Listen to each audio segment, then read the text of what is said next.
Cédicom Thiès au service de l'Évangile, tous ensemble pour partager la joie de l'Évangile.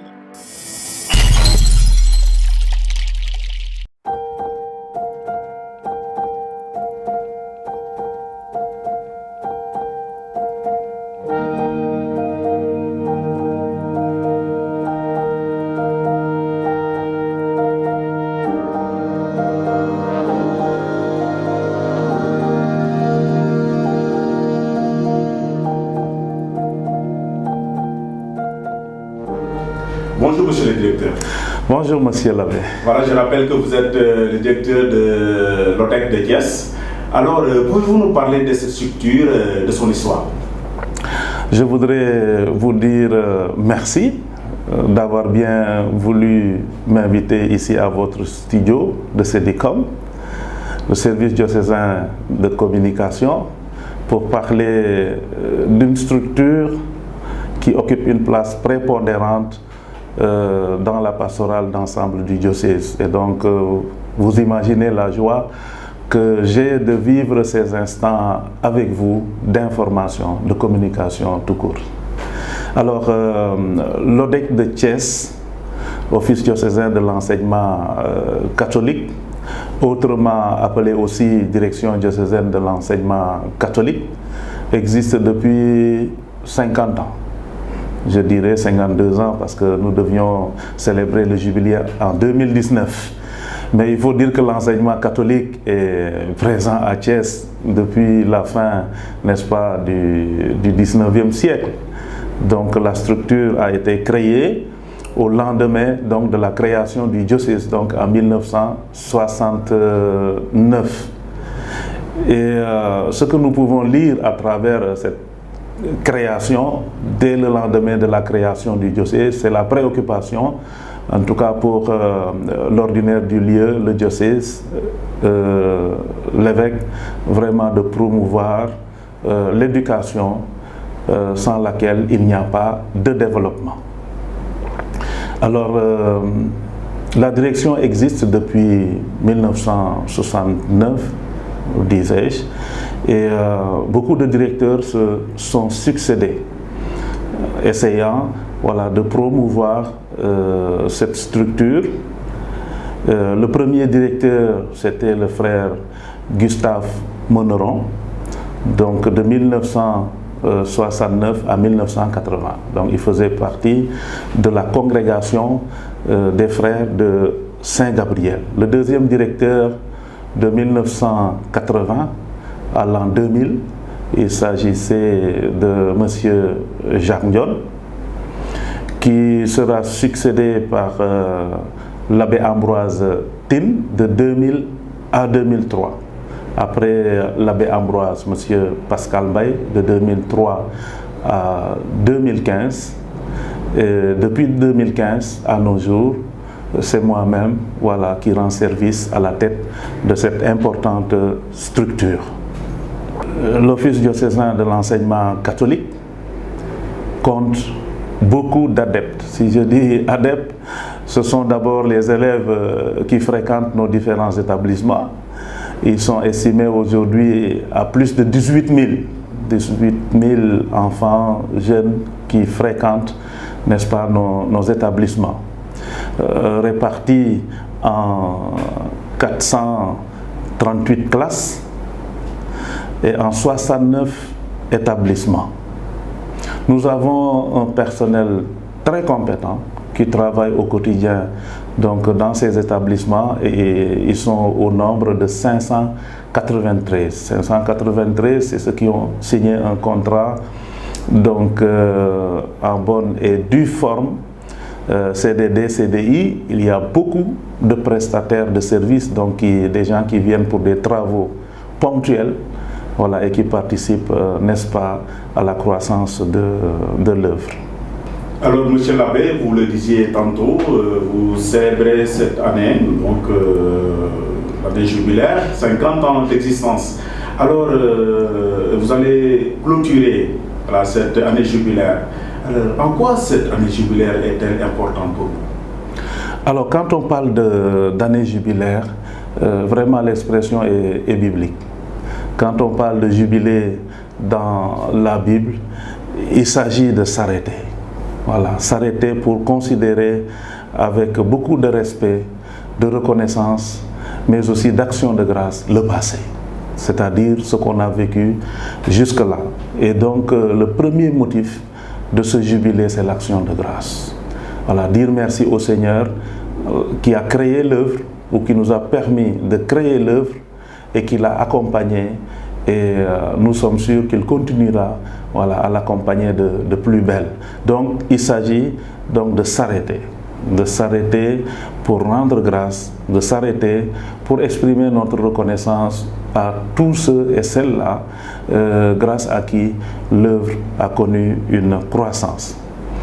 Jubilé, c'est un temps aussi d'introspection, c'est-à-dire on réfléchit, on évalue, on analyse, on critique, dans le seul but de tirer bénéfice de cette réflexion, de cette introspection, voilà, pour mieux évaluer en vue d'évoluer.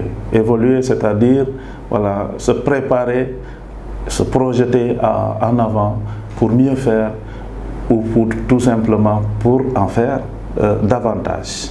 Parce que c'est question aussi bien de qualité que de quantité.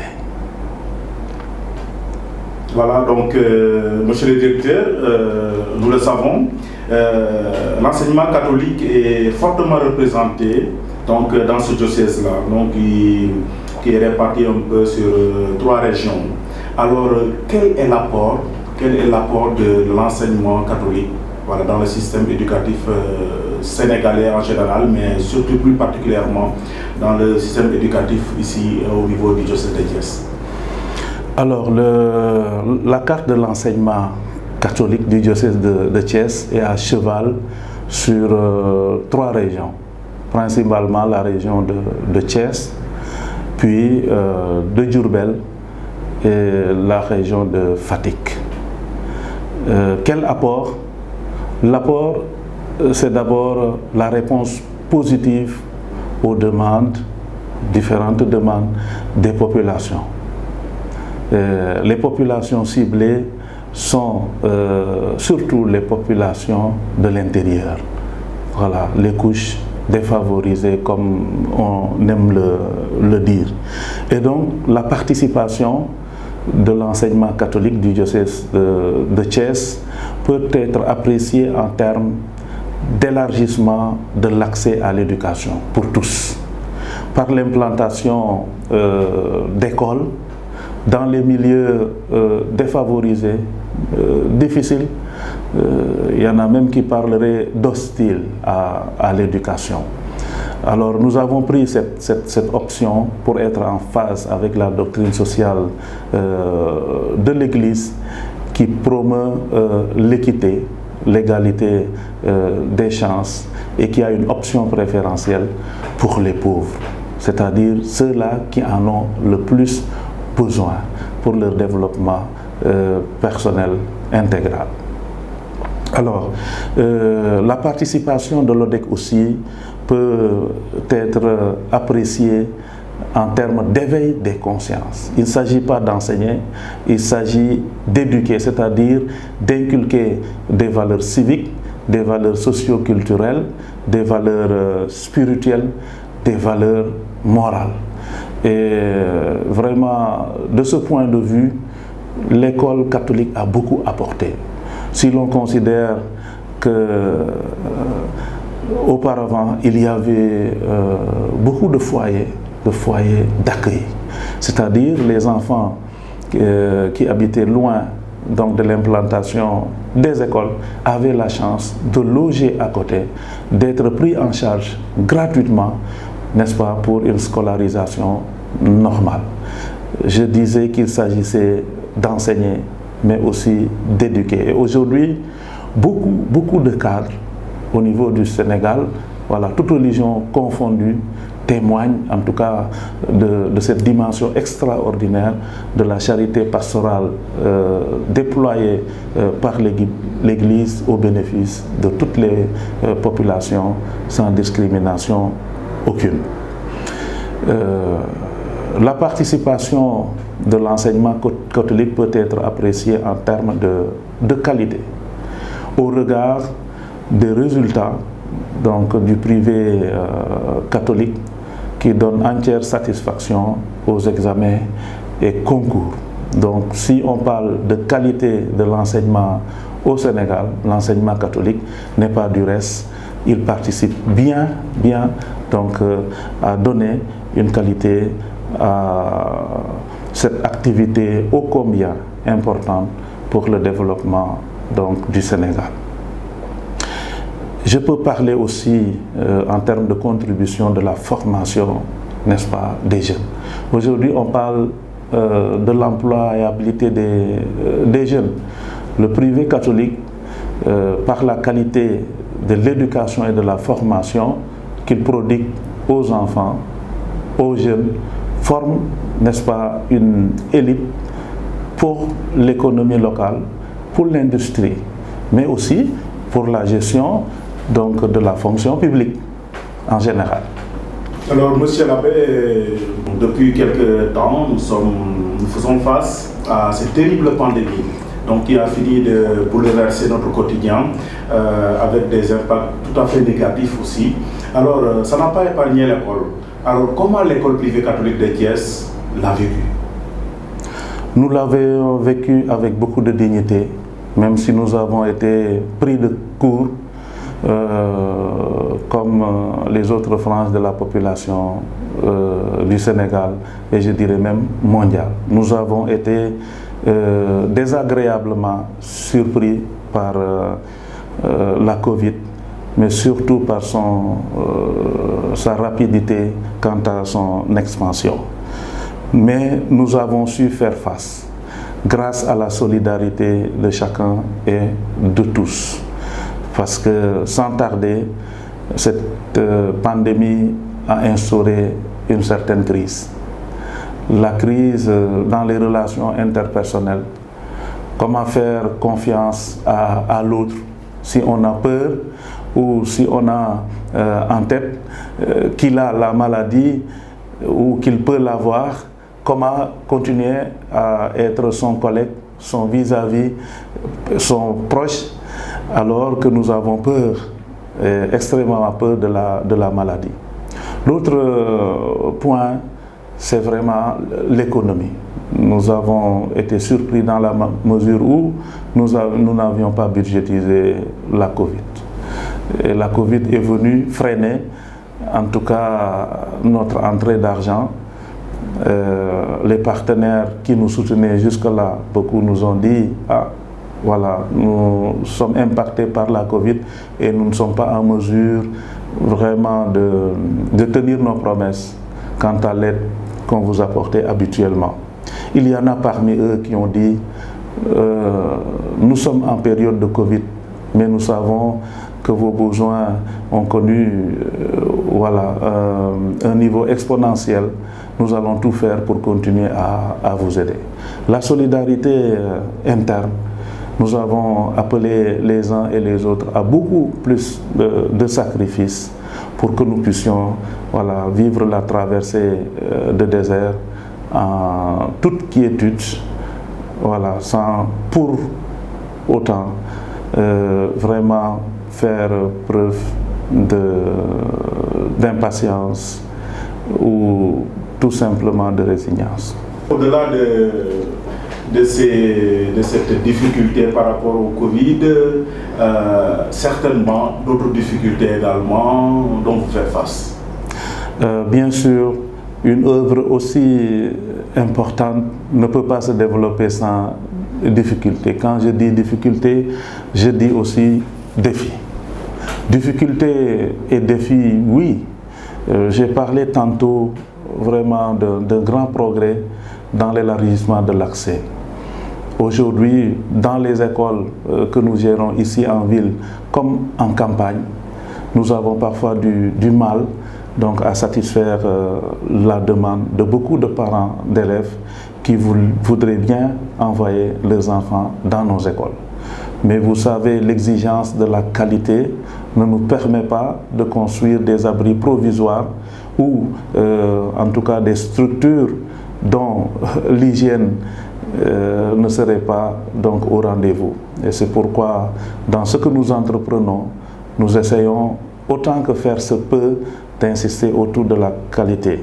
Et c'est pourquoi voilà, nous ne construisons pas à un rythme donc, qui est à la hauteur des demandes des populations. Donc ça c'est un problème, c'est un défi parce que notre credo c'est l'accès à l'éducation pour tous. Pour tous, ça veut dire que nous devions être à même voilà, de traiter toutes les demandes qui nous sont adressées. L'autre difficulté, c'est parfois ce problème que nous avons pour répondre positivement aux sollicitations du personnel. La vie coûte cher, c'est une expression que nous entendons souvent, mais c'est une expression que nous expérimentons aussi, n'est-ce pas? Et souvent, nous avons du mal à répondre positivement aux demandes donc, du personnel qui sollicite un traitement beaucoup plus digne. Je ne dirais pas que le traitement est indigne, mais c'est un besoin, n'est-ce pas, qui est exprimé et nous aurions bien aimé, pour motiver, encourager, avoir une satisfaction de la part du personnel dans ce sens-là. Donc nous avons des difficultés à répondre comme il se doit aux différentes sollicitations, n'est-ce pas, du personnel. L'autre difficulté, mais c'est de garder, n'est-ce pas, la qualité au niveau des résultats. Nous savons que l'éducation au Sénégal est en crise, il faut oser le dire. Et la crise, c'est la crise de tout le monde, de tout le système. Alors, ce n'est pas évident. Souvent, dans nos écoles, nous accueillons des élèves qui, malheureusement, n'ont pas pu faire la préscolarisation et qui ont du mal à démarrer à l'élémentaire. Et ça pose problème, n'est-ce pas, pour harmoniser les enseignements, apprentissages et booster en tout cas la qualité pour cette frange de la population scolarisée. L'autre défi, c'est la formation continue et permanente du personnel. Nous savons que les curricula de l'apprentissage de l'éducation de base changent et nous avons besoin de former le personnel pour qu'il soit capable de transmettre comme il se doit les contenus des enseignements, apprentissages. Et souvent, nous avons ce problème vraiment d'adaptabilité du personnel aux besoins des enseignements, apprentissages. Alors, monsieur le directeur, parmi aussi ces difficultés, vous ne l'avez pas souligné, mais beaucoup en parlent. Quel est l'apport du gouvernement, de l'État, par rapport à la prise en charge quand même de vos structures, voilà, donc parce que vous participez également à une mission qui est normalement la sienne. Est-ce que le gouvernement, l'État vous apporte des subventions? Est-ce que c'est conséquent? Comment l'appréciez-vous? Alors, le gouvernement apporte une aide. Cette aide est appréciable dans l'autorisation d'ouverture des établissements et leur reconnaissance du point de vue administratif.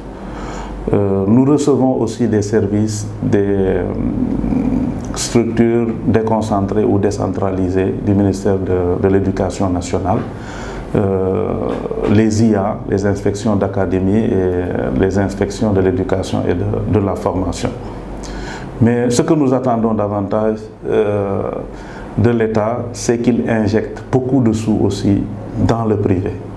Pour l'accompagner, comme je l'ai dit, nous misons sur la qualité et la qualité est au rendez-vous. Et cette qualité est de l'avantage aussi de l'État, donc qui a le pouvoir régalien de s'occuper de toutes les questions éducatives. Donc de ce point de vue, nous attendons de l'État plus de subventions, plus de subventions, donc des subventions conséquentes, pour que nous puissions aussi nous prendre en charge là où le devoir citoyen nous appelle, parce qu'il s'agit de devoirs citoyens. Nous mettons les écoles à la disposition donc, de la population et c'est un engagement éminemment citoyen. Et nous avons besoin d'un accompagnement éminemment citoyen de la part, n'est-ce pas, de nos autorités étatiques. Cedicom Thiès au service de l'Évangile, tous ensemble pour partager la joie de l'Évangile. Avec Pierre Hay, je rappelle que vous êtes le directeur de l'ODEC, donc l'Office diocésain de l'enseignement catholique ici à Thiès. Alors nous parlions tantôt des difficultés, des épreuves, mais heureusement il n'y a pas que ça, il y a aussi des joies. Quelles sont les joies de l'ODEC aujourd'hui? Les joies de l'ODEC viennent de la tête. Je vous ai dit que l'ODEC est né au lendemain de la création du diocèse. Et je puis témoigner que cette charité pastorale qui a guidé le premier évêque de Thiès, en la personne de Monseigneur Ndion, François-Xavier Ndion, cette sollicitude pastorale, nous la voyons de plus belle chez l'actuel pasteur, qui ne ménage aucun effort vraiment pour développer cette œuvre qu'il nous a lui-même confiée, parce que c'est le premier responsable de l'éducation. Donc je suis très content, mes collaborateurs aussi, ils sont très nombreux, ils sont les partenaires aussi, parce qu'ils rencontrent les partenaires qui arrivent dans notre diocèse. Donc la joie vient du pasteur. La joie vient aussi de l'engagement soutenu de tous les acteurs clés, en l'occurrence les enseignants, le personnel administratif, technique et de service. Ils sont plus de 600 à travailler pour la cause donc, de l'éducation sur le territoire du diocèse. Les voir s'engager, les voir redoubler, n'est-ce pas, d'abnégation, les voir consciencieux, n'est-ce pas, de leurs devoirs, de leurs obligations, les voir aussi animés de la volonté de progresser ou de faire plus. Cela provoque aussi de la joie en moi. Sinon, comment ne pas se réjouir des bons résultats qui sont, n'est-ce pas, le résultat, si je peux me répéter, provenant donc du concours des élèves, des parents d'élèves qui sont très consciencieux de leur rôle, des enseignants, disons, de tout le personnel qui agit au quotidien dans les écoles. Oui, nous sommes contents des résultats et nous devons garder donc la barre haute, voilà, faire plus et mieux. La joie, c'est aussi la joie de voir ces jeunes qui s'intéressent en masse à la cause de l'éducation. Nous recevons beaucoup de dossiers de jeunes qui veulent devenir enseignants. J'ose croire que ce n'est pas seulement pour gagner de l'argent, c'est parce qu'ils aiment ce métier. Et les voir vraiment aspirer à ce métier noble mais difficile nous encourage et génère en nous joie. La joie aussi de voir leurs aînés se dévouer sans calcul et jusqu'au bout. Demain, nous aurons une cérémonie de gratification de 16 de nos personnels qui ont travaillé pendant des décennies avec beaucoup de sacrifices et qui doivent faire valoir aujourd'hui leur droit à une retraite paisible. C'est un motif de joie et d'action de grâce. Même nous sommes tristes de voir les anciens partir. Ce n'est pas une bibliothèque qui brûle, mais c'est une bibliothèque qui se déplace. En tout cas, je suis plein de reconnaissance Et ce que je dis, ceux qui travaillent avec moi à la direction générale sont capables de le dire, donc je leur dis en leur nom. Et je voudrais profiter de l'occasion aussi pour leur dire un grand merci pour le travail exceptionnel qu'ils abattent ici à la direction comme sur le terrain. À côté d'eux, ce sont les chefs d'établissement, voilà, qui ont aussi des communautés éducatives qu'ils gèrent avec beaucoup d'abnégation et de sacrifice. Pour tout dire, la joie, c'est de voir que le bateau, voilà, avance avec beaucoup de sécurité, de sûreté, mais la sécurité et la sûreté ne vient pas de celui qui pilote, mais vient du concours de chacun et de tous. Abbé Pierre Aye, donc je le rappelais, nous sommes en train de célébrer ce jubilé. Alors, un jubilé qui signifie également l'heure du bilan, mais également se projeter. Alors, quels sont vos projets présents, mais aussi à venir? Alors, les projets présents consistent à poursuivre notre œuvre là où les populations nous appellent. Et en cela, je voudrais vraiment exprimer ma joie de voir enfin un 4e collège dans le diocèse naître, donc à Khombole. Nous sommes en train de construire un nouveau collège à Khombole sur la demande des populations, sur la demande de nos partenaires que sont les parents d'élèves. Un collège avec une capacité d'accueil de plus de 400 élèves. Ce collège naît des décennies après donc, les derniers, ou les seuls que nous connaissions jusque-là. C'est un motif d'action de grâce et de satisfaction. Donc, nos projets, c'est d'élargir davantage l'accès à travers la création de nouveaux établissements, mais aussi à travers l'extension des structures existantes. La réfection, le renouvellement des infrastructures, c'est important.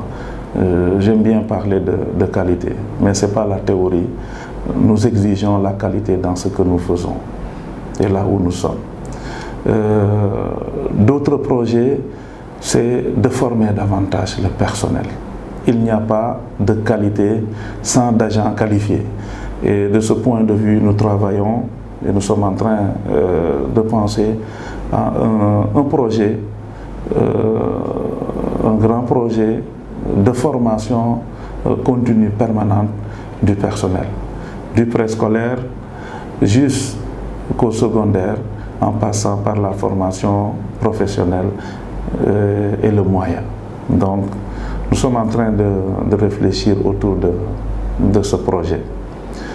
Un autre projet, c'est l'élargissement de la carte des partenaires. Aujourd'hui, avec la mondialisation, nous ne pouvons pas nous enfermer dans ce que nous faisons.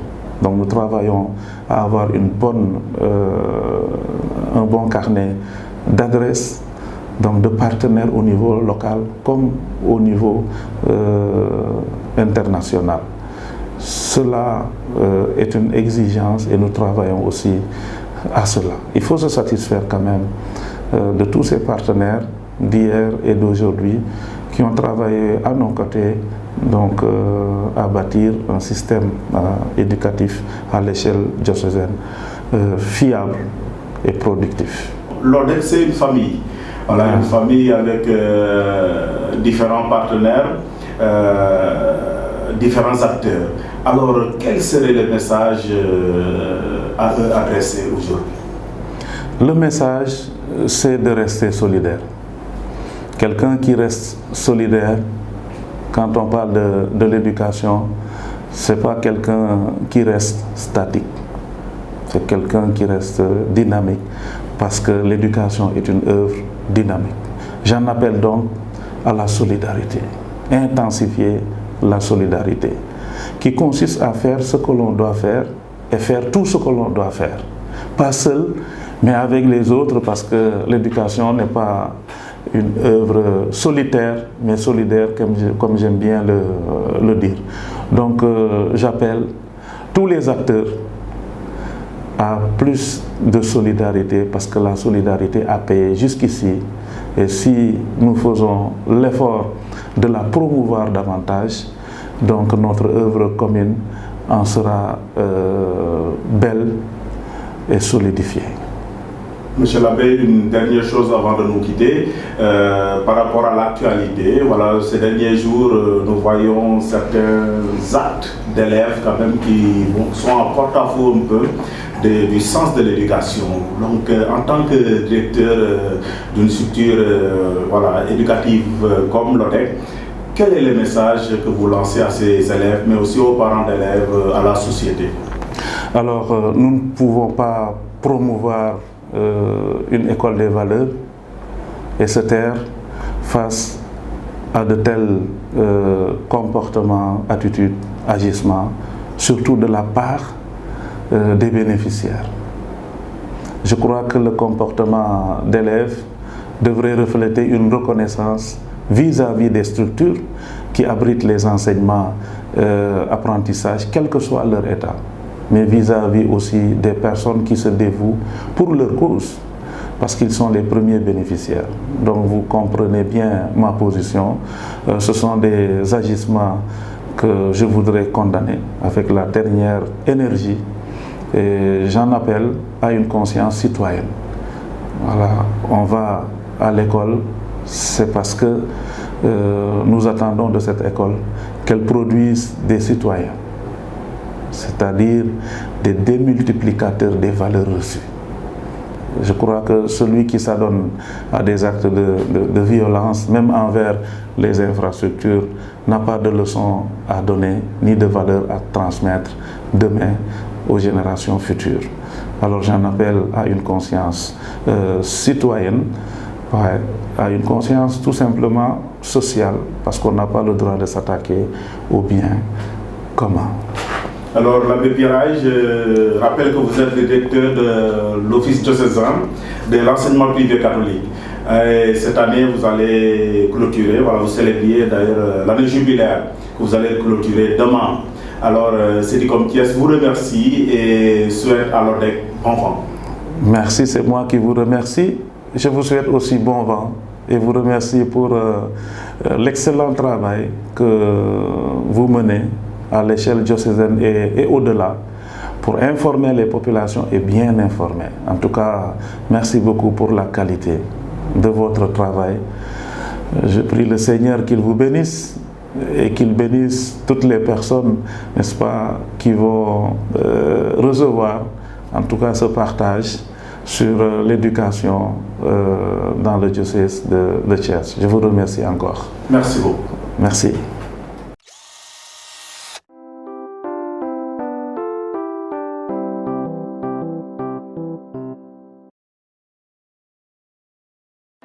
Cédicom Thiès, toujours plus proche pour partager avec vous la joie de l'Évangile.